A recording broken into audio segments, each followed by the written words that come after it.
السلام علیکم ورحمۃ اللہ وبرکاتہ۔ سیرت النبی صلی اللہ علیہ وسلم کی آج کی اس ویڈیو میں ہم آپ کے سامنے بیان کریں گے چند صحابہ اکرام اور صحابیات رضوان اللہ تعالی علیہم اجمعین پر ظلم کی ایک داستان۔ اس سے پہلے ہم نے آپ کے سامنے بیان کیا تھا کہ حضرت بلال رضی اللہ تعالیٰ عنہ پر مشرکین مکہ نے کس طرح ظلم کیا۔ عمار بن یاسر رضی اللہ تعالیٰ عنہ اصل میں قحطانی الاصل ہیں۔ ان کے والد یاسر رضی اللہ تعالیٰ عنہ اپنے ایک مفقود الخبر بھائی کی تلاش میں، یعنی جو بھائی کھو گیا تھا، ان کی تلاش میں مکہ مکرمہ آئے تھے، اور ساتھ ہی ان کے دو بھائی حارث اور مالک آپ کے ساتھ تھے۔ حارث اور مالک تو یمن واپس چلے گئے اور یاسر مکہ میں ہی رہنے لگے اور ابو حذیفہ سے خلیفانہ تعلق قائم کر لیے۔ ابو حذیفہ نے اپنی کنیز سمیہ سے آپ کی شادی کر دی، جس سے حضرت عمار رضی اللہ تعالیٰ عنہ پیدا ہوئے۔ یاسر اور عمار اور ابو حذیفہ کے مرنے تک ابو حذیفہ ہی کے ساتھ رہے۔ اس کے بعد اللہ تعالیٰ نے اسلام ظاہر فرمایا اور یاسر اور سمیہ اور عمار اور ان کے بھائی عبداللہ بن یاسر رضی اللہ تعالیٰ عنہ اجمعین سب کے سب مشرف و اسلام ہوئے۔ حضرت عمار کے ایک بھائی اور بھی تھے جو عمر میں حضرت عمار سے بڑے تھے، جن کا زمانہ جاہلیت میں ہی قتل کر دیا گیا تھا۔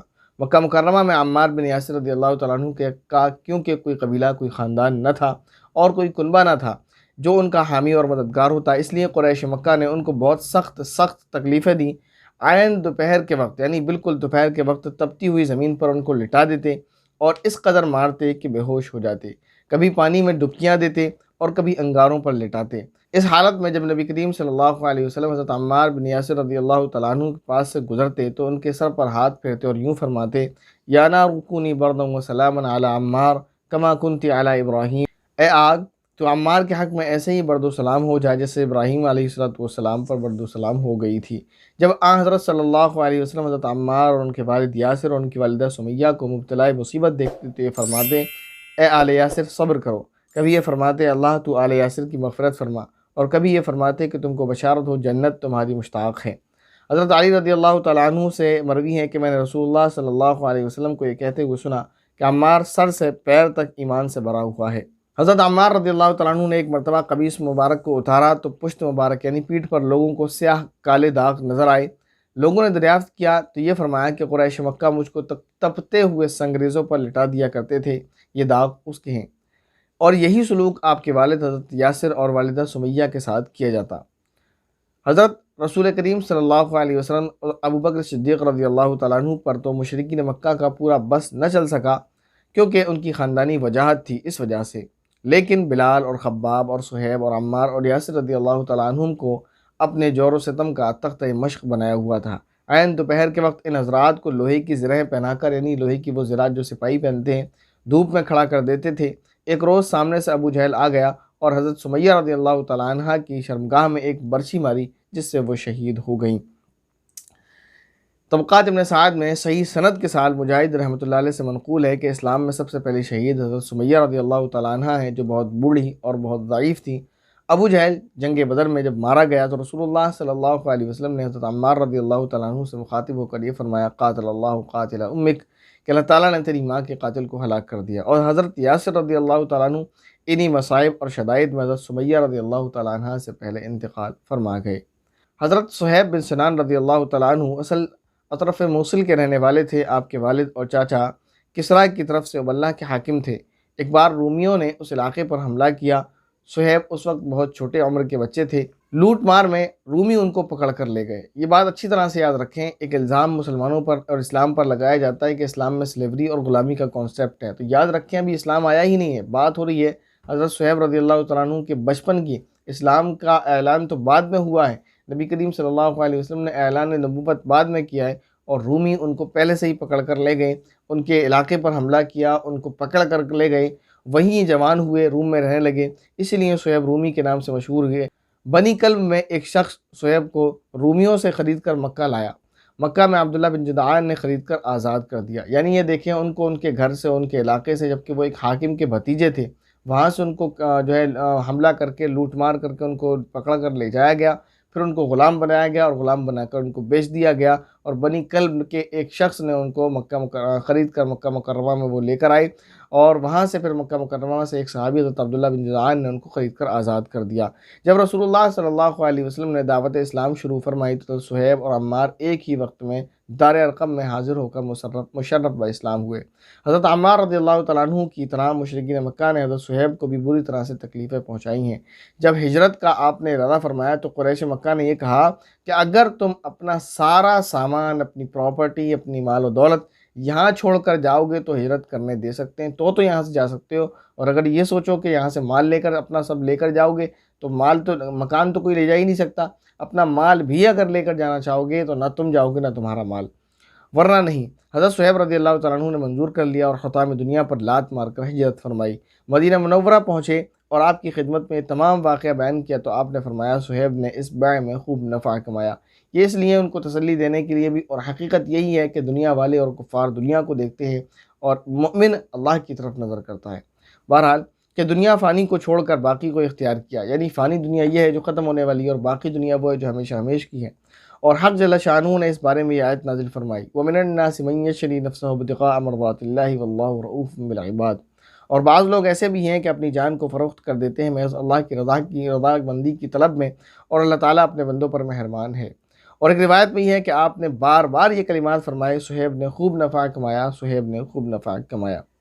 عمر بن حکم سے مروی ہے کہ مشرکین مکہ حضرت صہیب اور عمار اور ابو فائدہ اور عامر بن فہیرہ وغیرہم رضی اللہ تعالیٰ عنہم اجمعین کو اس قدر تکلیفیں دیتے کہ بے خود اور بے ہوش ہو جاتے، اور بے خودی کا یہ عالم تھا کہ یہ بھی خبر نہ رہتی کہ ہماری زبانوں سے نکل کیا رہا ہے۔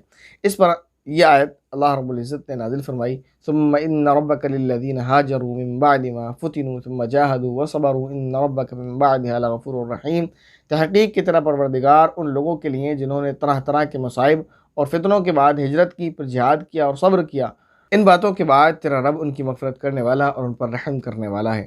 یہ آیت انہی حضرات کے بارے میں نازل فرمائی ہے۔ حضرت خباب بن الارت رضی اللہ تعالیٰ عنہ سابقین اولین میں سے ہیں، کہا جاتا ہے کہ چھٹے مسلمان ہیں، دار ارقم میں داخل ہونے سے پہلے مشرف اسلام ہوئے، انمار کے غلام تھے۔ جب آپ اسلام لائے تو انمار نے آپ کو سخت ایذائیں پہنچائی، یہ آپ کی مالکہ تھی، عورت تھی، لیکن اس نے اس طرح کی تکالیف پہنچائی ہیں کہ آپ جب سنیں گے تو درد سے آپ کا کلیجہ باہر آنے لگے گا۔ ایک مرتبہ حضرت خباب رضی اللہ تعالیٰ عنہ حضرت عمر رضی اللہ تعالیٰ عنہ سے ملنے کے لیے گئے تو حضرت عمر رضی اللہ تعالیٰ عنہ نے آپ رضی اللہ تعالیٰ عنہ کو اپنی مسند پر بٹھایا اور فرمایا کہ اس مسند کا تم سے زائد کوئی حقدار نہیں مگر بلال، یعنی یا تو اس مسند پر تم بیٹھو گے یا تم سے زیادہ اگر کوئی حقدار ہے تو پھر بلال ہے۔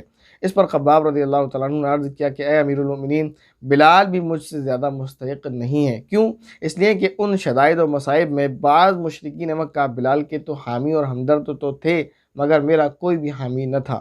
ایک روز مشرکین مکہ نے مجھ کو دہکتے ہوئے انگاروں پر لٹایا، آگ کے انگارے، کوئلے جلا دیے جائیں، پھر اس پر لٹا دیا گیا، اور ایک شخص نے میرے سینے پر اپنا پیر رکھ دیا تاکہ میں ہل نہ سکوں، اور پھر کرتا اٹھا کر پشت پر برس کے داغ دکھلائے، یعنی جو انگاروں سے جلنے کی وجہ سے بدن جو ہو گیا تھا کہ کھال جل چکی تھی اور اس پہ چربی جل چکی تھی، وہ داغ حضرت عمر رضی اللہ تعالیٰ عنہ کو انہوں نے جو ہے اپنا کرتا اٹھا کر دکھلائے۔ خباب بن الارت رضی اللہ تعالیٰ عنہ فرماتے ہیں کہ میں زمانہ جاہلیت میں تلوانے بنایا کرتا تھا، ایک لوہار تھا، تو میں نے ایک تلوار عاص بن وائل کے لیے بنائی۔ جب میں اس کی قیمت کے تقاضے کے لیے عاص بن وائل کے پاس گیا تو اس نے مجھ سے یہ کہا کہ میں تم کو ایک پھوٹی کوڑی نہ دوں گا جب تک محمد صلی اللہ علیہ وسلم کا انکار نہ کرو۔ خباب نے کہا اگر تو مر بھی جائے اور پھر زندہ ہو تب بھی محمد صلی اللہ علیہ وسلم کا انکار نہ کروں گا۔ عاص نے کہا کہ کیا میں مرنے کے بعد دوبارہ زندہ کیا جاؤں گا؟ خباب نے فرمایا ہاں۔ عاص نے کہا جب خدا مجھ کو موت دے گا اور پھر دوبارہ زندہ کرے گا تو اسی طرح مال اور اولاد میرے ساتھ ہوگا۔ اس پر اللہ تعالیٰ نے یہ آیتیں نازل فرمائیں، افرأیت الذی کفر بآیاتنا وقال لأوتین مالا وولدا اطلع الغیب ام اتخذ عند الرحمن عہدا کلا سنکتب ما یقول ونمد له من العذاب مدا ونرثه ما یقول ویأتینا فردا۔ بھلا آپ نے اس شخص کو بھی دیکھا ہے جو ہماری آیتوں کا انکار کرتا ہے اور یہ کہتا ہے کہ آخرت میں مجھ کو مال اور اولاد دیے جائیں گے؟ کیا وہ غیب پر مطلع ہو گیا ہے؟ کیا اس کو غیب کی خبر ہو گئی ہے؟ یا خدا تعالیٰ سے کوئی عہد کیا ہوا ہے؟ کہ اللہ تعالیٰ سے کوئی اس نے عہد کر رکھا ہے کہ اللہ تعالیٰ اس کو مال و دولت دے گا؟ ہرگز نہیں، بالکل غلط کہتا ہے، جو بھی زبان سے کہتا ہے ہم اس کو لکھ لیتے ہیں تاکہ قیامت کے دن اس پر حجت قائم ہو، اور اس پر عذاب بڑھاتے چلے جائیں گے، اور جس مال و اولاد کو وہ کہتا ہے کہ اس سب کے ہم وارث ہوں گے، اور وہ ہمارے پاس مال اور اولاد سے خالی ہاتھ ہی آئے گا۔ حضرت ابو فقیہ جوہنی رضی اللہ تعالیٰ عنہ کنیت ہے ان کی ابو فقیہ، یسار ان کا نام ہے، کنیت ہی سے زیادہ مشہور ہیں۔ صفوان بن امیہ کے غلام تھے امیہ بن خلف، کبھی آپ کے پیر میں رسی باندھ کر گھسٹواتا اور کبھی لوہے کی بیڑیاں ڈال کر جلتی ہوئی زمین پر الٹا لٹاتا اور پیٹھ پر ایک بھاری پتھر رکھوا دیتا حتیٰ کہ آپ بے ہوش ہو جاتے اور کبھی کبھی آپ کا گلا بھی گھونٹتا۔ ایک مرتبہ امیہ بن خلف جلتی ہوئی زمین پر لٹا کر آپ کا گلا گھونٹ رہا تھا، جلتی ہوئی زمین پر لٹا کر گلا گھونٹ رہا تھا۔ سامنے سے امیہ بن خلف کا بھائی ابی بن خلف آیا، بجائے اس کے کہ وہ سنگ دل بے رحم کچھ رحم کھاتا، کہنے لگا اس کا گلا اور زور سے گھونٹو۔ چنانچہ اس زور سے گلا گھونٹا کہ لوگ یہ سمجھنے لگے کہ دم نکل گیا۔ حسن اتفاق یعنی اتفاق سے حضرت ابو بکر رضی اللہ تعالیٰ عنہ ادھر سے آ نکلے اور ابو فقیہ رضی اللہ تعالیٰ عنہ کو خرید کر آزاد فرما دیا۔ آج ہی کے سبق میں ہم نے آپ کو ایک پوائنٹ یہ بتایا کہ غلامی کا جو سلیوری کا جو نیم، جو قانون، جو کانسیپٹ ہے، یہ اسلامی نہیں ہے، یہ زمانہ جاہلیت سے پہلے سے چلا آ رہا ہے اور اس پر کبھی انشاءاللہ مستقل بات کی جا سکتی ہے، لیکن آپ اتنا سمجھیں۔ اور اس کے علاوہ آج ہی کے سبق میں دو لوگ، اور اس سے پہلے اور سبق میں ہم نے بتایا پیچھے کہ حضرت ابو بکر صدیق رضی اللہ تعالیٰ عنہ نے ان غلاموں کو جن پر کفار مشرکین ظلم کر رہے تھے ان کو خرید کر آزاد کیا۔ تو ایک مسلمان تو غلام کو خرید کر آزاد کریں اور کافر مسلمانوں پر طرح طرح کے ظلم ڈھائیں، اور آج کافر ہی مسلمانوں پر اعتراض کرتے ہیں کہ تمہارے اسلام میں سلیوری کا کانسیپٹ ہے۔ عجب جہالت، عجب جو ہے حماقت کی بات ہے کہ جو جس چیز کو ختم کر رہا ہے اسی پر اس کا الزام لگایا جا رہا ہے۔ بہرحال یہ چیزیں آپ کو یاد رکھنے کی ہیں۔ سیرت النبی صلی اللہ علیہ وسلم کا جو سلسلہ شروع کیا اس کا مقصد ہی یہ ہے کہ کفار کی زبان سے جو الزامات اسلام پر لگائے جاتے ہیں ان سب کے جوابات آپ کے پاس پہلے سے ہی تیار ہیں۔ یہ چیزیں اگر آپ صرف سنیں گے کہ ایک واقعات، ایک سیرت ہے، تو شاید آپ اچھے سے یاد نہ رہ سکے۔ یہ پوائنٹ آپ یاد کرتے ہوئے چلیں کہ سلیوری کا جو کانسیپٹ ہے یہ مسلمانوں کا نہیں ہے، یہ اسلام کا نہیں ہے، یہ پہلے سے ہی یہ زمانہ جاہلیت کا کانسیپٹ ہے، اور اسلام نے غلام بنائے نہیں بلکہ غلام ختم کیے، جیسے اب تک آپ سن چکے ہیں، اور کافروں نے غلام کے ساتھ کیا ستم کیا وہ بھی آپ دیکھ چکے ہیں۔ پھر ایک اور بات نوٹ کرتے ہوئے چلیں کہ جو کافر جہاد جہاد جہاد کا راگ الاپتے رہتے ہیں کہ اسلام میں جہاد ہے، اسلام میں جہاد ہے، اور قرآن کی سورۃ توبہ آیت نمبر فلاں اور فلاں، تو اس کا جواب سیدھا صحیح ہے۔ اتنے سارے ظلم جو ہوئے کیا یہ نظر نہیں آتے؟ حضرت صہیب کو اپنا مکان، مال و دولت سب کچھ چھوڑنا پڑا، اور اسی طرح حضرت بلال رضی اللہ تعالیٰ عنہ پر جو ظلم ہوا، حضرت صہیب پر جو ظلم ہوا، حضرت عمار اور ان کے والد یاسر اور ان کی والدہ سمیہ پر جو ظلم ہوا، اسی طرح حضرت ابو فقیہ پر ظلم ہوا، اسی طرح اور دوسرے صحابہ و صحابیات ہیں جن پر طرح طرح کے مظالم ڈھائے گئے، پھر ان کو ان کے گھروں سے باہر نکال دیا گیا۔ پھر جب وہ ایک دوسرے علاقے میں پہنچ جاتے ہیں، حبشہ پہنچے ہیں پہلے، تو حبشہ کے بادشاہ کے پاس جا کر ان کے خلاف جھوٹے الزامات لگائے گئے کہ یہ بھگوڑے ہیں اور ان کو ہمارے جو ہے سپرد کر دو۔ وہاں جا کر انہوں نے بادشاہ کے سامنے اپنی بات رکھی، نیک دل بادشاہ نے ان کافروں کی پیشکش ٹھکرا دی۔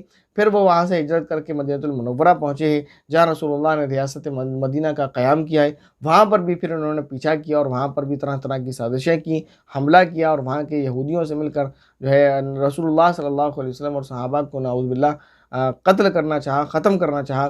اس کے باوجود یہ اپنی فوج لے کر حملہ کرنے کے لیے آئے۔ اگر ڈیفینس میں اسلام کی پہلی جنگ جو ہوتی ہے، یا پھر اس کے بعد اگر پھر اقدامی جنگیں بھی ہوتی ہیں، تو ان کو موت کیوں آتی ہے؟ کیوں ان کا رونا آتا ہے؟ یہ کیوں نہیں دیکھتے کہ کسی پر اس طرح کے ظلم اٹھائے گئے، اگر اس نے جواب میں پھر کارروائی کی ہے تو موت کس بات پر پڑتی ہے؟ بہرحال یہ کہ اگر انصاف کی نگاہ سے انسان دیکھے تو اس کے اچھے سے سمجھ آئے گا کہ کفار مکہ نے کس طرح سے مسلمانوں کو ستایا ہے اور کیا ان کی نیتیں رہی ہیں۔ السلام علیکم ورحمۃ اللہ وبرکاتہ۔